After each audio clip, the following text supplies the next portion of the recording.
Veins are blood vessels that carry blood toward the heart. Most veins carry deoxygenated blood from the tissues back to the heart. Exceptions are the pulmonary and umbilical veins, both of which carry oxygenated blood to the heart. In contrast to veins, arteries carry blood away from the heart. Veins are less muscular than arteries and are often closer to the skin. There are valves in most veins to prevent backflow. Structure. Veins are present throughout the body as tubes that carry blood back to the heart. Veins are classified in a number of ways, including superficial versus deep, pulmonary versus systemic, and large versus small. Superficial veins are those closer to the surface of the body, and have no corresponding arteries. Deep veins are deeper in the body and have corresponding arteries. Perforator veins drain from the superficial to the deep veins. These are usually referred to in the lower limbs and feet. Communicating veins are veins that directly connect superficial veins to deep veins. Pulmonary veins are a set of veins that deliver oxygenated blood from the lungs to the heart. Systemic veins drain the tissues of the body and deliver deoxygenated blood to the heart. Most veins are equipped with valves to prevent blood flowing in the reverse direction. Veins are translucent, so the color a vein appears from an organism's exterior is determined in large part by the color of venous blood, which is usually dark red as a result of its low oxygen content. Veins appear blue because the subcutaneous fat absorbs low-frequency light, permitting only the highly energetic blue wavelengths to penetrate through to the dark vein and reflect back to the viewer.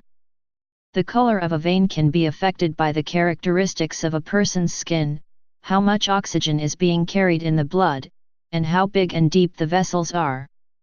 When a vein is drained of blood and removed from an organism, it appears gray-white. Venous system. The largest veins in the human body are the venae cavae. These are two large veins which enter the right atrium of the heart from above and below.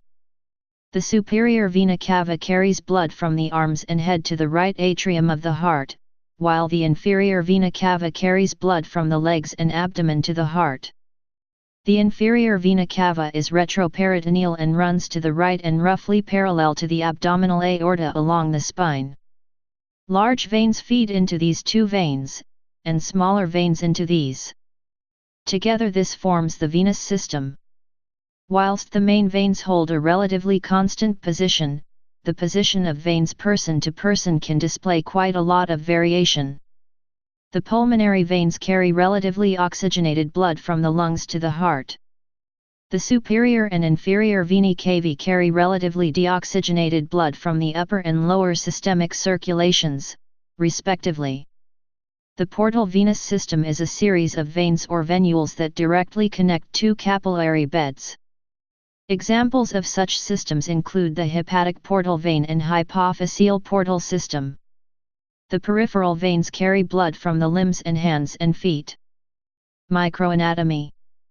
Microscopically, veins have a thick outer layer made of connective tissue, called the tunica externa or tunica adventitia.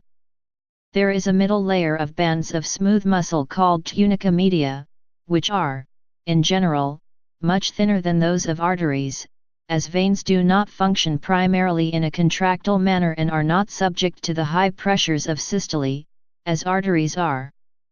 The interior is lined with endothelial cells called tunica intima. The precise location of veins varies much more from person to person than that of arteries. Function. Veins serve to return blood from organs to the heart. Veins are also called capacitance vessels because most of the blood volume, 60%, is contained within veins. In systemic circulation, oxygenated blood is pumped by the left ventricle through the arteries to the muscles and organs of the body, where its nutrients and gases are exchanged at capillaries. After taking up cellular waste and carbon dioxide in capillaries, blood is channeled through vessels that converge with one another to form venules, which continue to converge and form the larger veins. The deoxygenated blood is taken by veins to the right atrium of the heart, which transfers the blood to the right ventricle, where it is then pumped through the pulmonary arteries to the lungs. In pulmonary circulation, the pulmonary veins return oxygenated blood from the lungs to the left atrium, which empties into the left ventricle, completing the cycle of blood circulation. The return of blood to the heart is assisted by the action of the muscle pump, and by the thoracic pump action of breathing during respiration. Standing or sitting for a prolonged period of time can cause low venous return from venous pooling, vascular shock. Fainting can occur, but usually baroreceptors within the aortic sinuses initiate a baroreflex such that angiotensin II and norepinephrine stimulate vasoconstriction and heart rate increases to return blood flow. Neurogenic and hypovolemic shock can also cause fainting. In these cases, the smooth muscles surrounding the veins become slack and the veins fill with the majority of the blood in the body, keeping blood away from the brain and causing unconsciousness. Jet pilots wear pressurized suits to help maintain their venous return and blood pressure. The arteries are perceived as carrying oxygenated blood to the tissues, while veins carry deoxygenated blood back to the heart. This is true of the systemic circulation, by far the larger of the two circuits of blood in the body, which transports oxygen from the heart to the tissues of the body. However, in pulmonary circulation, the arteries carry deoxygenated blood from the heart to the lungs, and veins return blood from the lungs to the heart. The difference between veins and arteries is their direction of flow, out of the heart by arteries, returning to the heart for veins, not their oxygen content. In addition, deoxygenated blood that is carried from the tissues back to the heart for reoxygenation in the systemic circulation still carries some oxygen, though it is considerably less than that carried by the systemic arteries or pulmonary veins. Although most veins take blood back to the heart, there is an exception.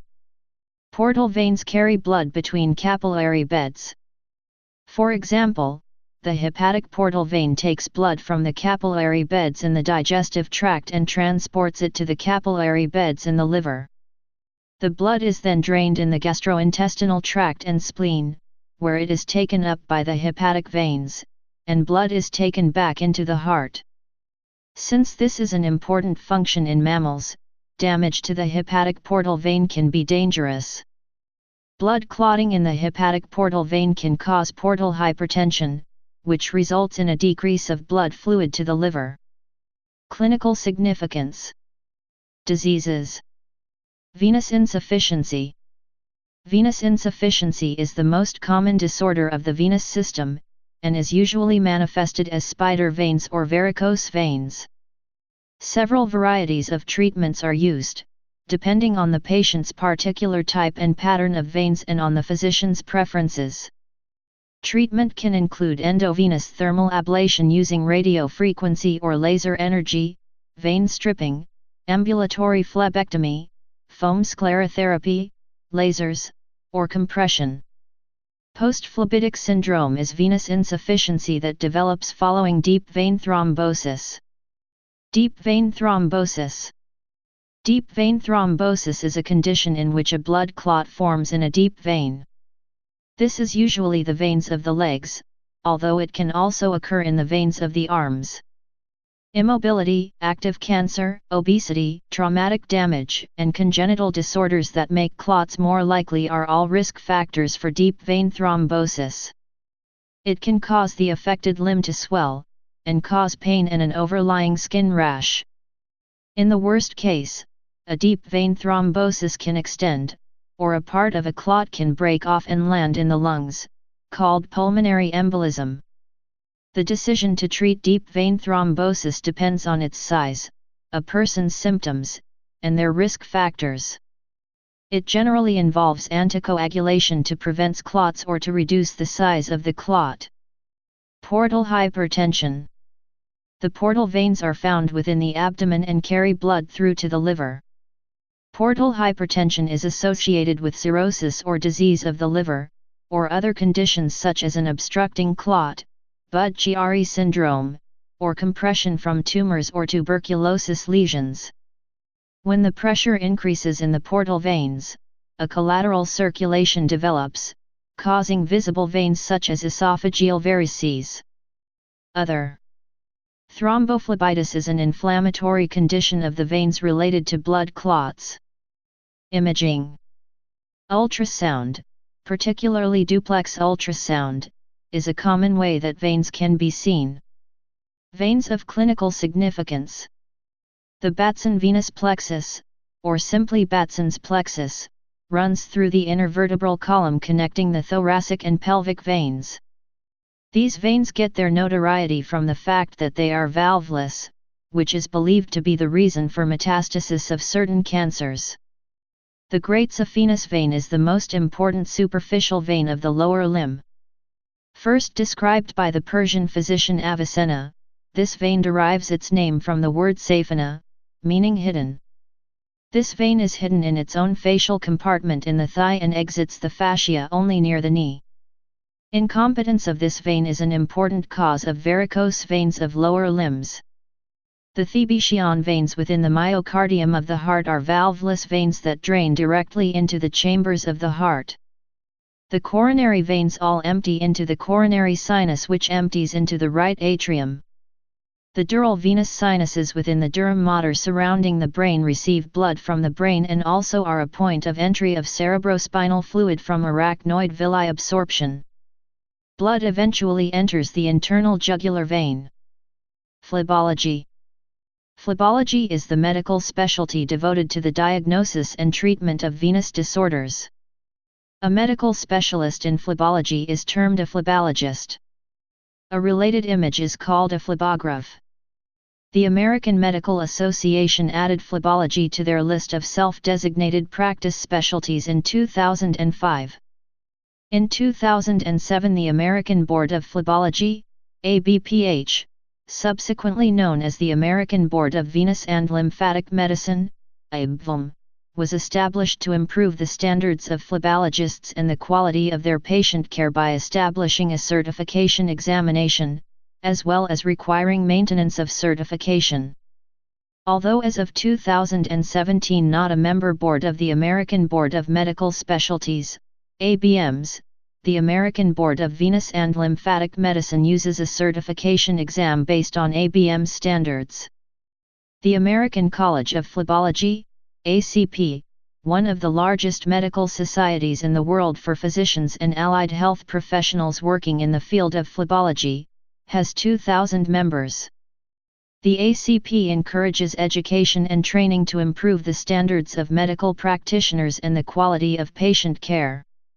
The American Venous Forum, AVF, is a medical society for physicians and allied health professionals dedicated to improving the care of patients with venous and lymphatic disease. The majority of its members manage the entire spectrum of venous and lymphatic diseases from varicose veins to congenital abnormalities to deep vein thrombosis to chronic venous diseases. Founded in 1987, the AVF encourages research, clinical innovation, hands-on education, data collection, and patient outreach. History. The earliest known writings on the circulatory system are found in the Ebers Papyrus, 16th century BCE, an ancient Egyptian medical papyrus containing over 700 prescriptions and remedies, both physical and spiritual. In the papyrus, it acknowledges the connection of the heart to the arteries. The Egyptians thought air came in through the mouth and into the lungs and heart. From the heart, the air traveled to every member through the arteries. Although this concept of the circulatory system is only partially correct, it represents one of the earliest accounts of scientific thought. In the 6th century BCE, the knowledge of circulation of vital fluids through the body was known to the Ayurvedic physician Sushruta in ancient India. He also seems to have possessed knowledge of the arteries, described as channels by Dwivedi and Dwivedi, 2007. The valves of the heart were discovered by a physician of the Hippocratean school around the 4th century BCE. However, their function was not properly understood then. Because blood pools in the veins after death, arteries look empty. Ancient anatomists assumed they were filled with air and that they were for transport of air. The Greek physician, Herophilus, distinguished veins from arteries but thought that the pulse was a property of arteries themselves. Greek anatomist Erasistratus observed that arteries that were cut during life bleed. He ascribed the fact to the phenomenon that air escaping from an artery is replaced with blood that entered by very small vessels between veins and arteries.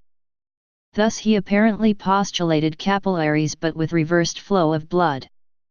In 2nd century AD Rome, the Greek physician Galen knew that blood vessels carried blood and identified venous, dark red, and arterial, brighter and thinner, blood, each with distinct and separate functions. Growth and energy were derived from venous blood created in the liver from chyle, while arterial blood gave vitality by containing pneuma, air, and originated in the heart. Blood flowed from both creating organs to all parts of the body where it was consumed, and there was no return of blood to the heart or liver. The heart did not pump blood around, the heart's motion sucked blood in during diastole and the blood moved by the pulsation of the arteries themselves. Galen believed that the arterial blood was created by venous blood passing from the left ventricle to the right by passing through pores in the interventricular septum. Air passed from the lungs via the pulmonary artery to the left side of the heart. As the arterial blood was created, sooty vapors were created and passed to the lungs also via the pulmonary artery to be exhaled. In 1025, the Canon of Medicine by the Persian physician, Avicenna, erroneously accepted the Greek notion regarding the existence of a hole in the ventricular septum by which the blood traveled between the ventricles. Despite this, Avicenna correctly wrote on the cardiac cycles and valvular function, and had a vision of blood circulation in his treatise on pulse. While also refining Galen's erroneous theory of the pulse, Avicenna provided the first correct explanation of pulsation. Every beat of the pulse comprises 2 movements and 2 pauses. Thus, expansion, pause, contraction, pause. The pulse is a movement in the heart and arteries, which takes the form of alternate expansion and contraction. In 1242, the Arabian physician, Ibn al-Nafi, became the first person to accurately describe the process of pulmonary circulation, for which he is sometimes considered the father of circulatory physiology. Ibn al-Nafi stated in his commentary on anatomy in Avicenna's canon, "The blood from the right chamber of the heart must arrive at the left chamber, but there is no direct pathway between them. The thick septum of the heart is not perforated and does not have visible pores as some people thought, or invisible pores as Galen thought. The blood from the right chamber must flow through the vena arteriosa, pulmonary artery, to the lungs, spread through its substances, be mingled there with air, pass through the arteria venosa, pulmonary vein, to reach the left chamber of the heart and there form the vital spirit." In addition, Ibn al-Nafi had an insight into what would become a larger theory of the capillary circulation. He stated that there must be small communications or pores, manafid in Arabic, between the pulmonary artery and vein, a prediction that preceded the discovery of the capillary system by more than 400 years. Ibn al-Nafi theory, however, was confined to blood transit in the lungs and did not extend to the entire body. Michael Servetus was the first European to describe the function of pulmonary circulation, although his achievement was not widely recognized at the time, for a few reasons. He firstly described it in the manuscript of Paris, near 1546, but this work was never published.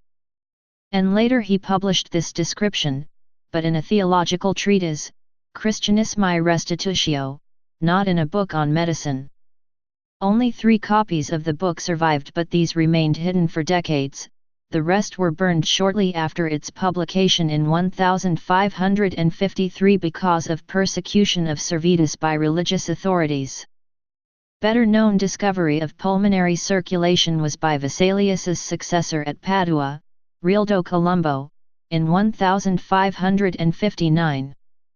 Finally, William Harvey, a pupil of Hieronymus Fabricius, who had earlier described the valves of the veins without recognizing their function, performed a sequence of experiments, and published Exercitatio Anatomica de motu cordis et sanguinis in Animalibus in 1628, which demonstrated that there had to be a direct connection between the venous and arterial systems throughout the body, and not just the lungs. Most importantly, he argued that the beat of the heart produced a continuous circulation of blood through minute connections at the extremities of the body. This is a conceptual leap that was quite different from Ibn al-Nafi refinement of the anatomy and blood flow in the heart and lungs. This work, with its essentially correct exposition, slowly convinced the medical world. However, Harvey was not able to identify the capillary system connecting arteries and veins. These were later discovered by Marcello Malpighi in 1661. In 1956, André Frederick Cournand, Werner Forssmann, and Dickinson W. Richards were awarded the Nobel Prize in Medicine for their discoveries concerning heart catheterization and pathological changes in the circulatory system. In his Nobel lecture, Forssmann credits Harvey as birthing cardiology with the publication of his book in 1628. In the 1970s, Diana McSherry developed computer-based systems to create images of the circulatory system and heart without the need for surgery. Please subscribe and thanks for watching.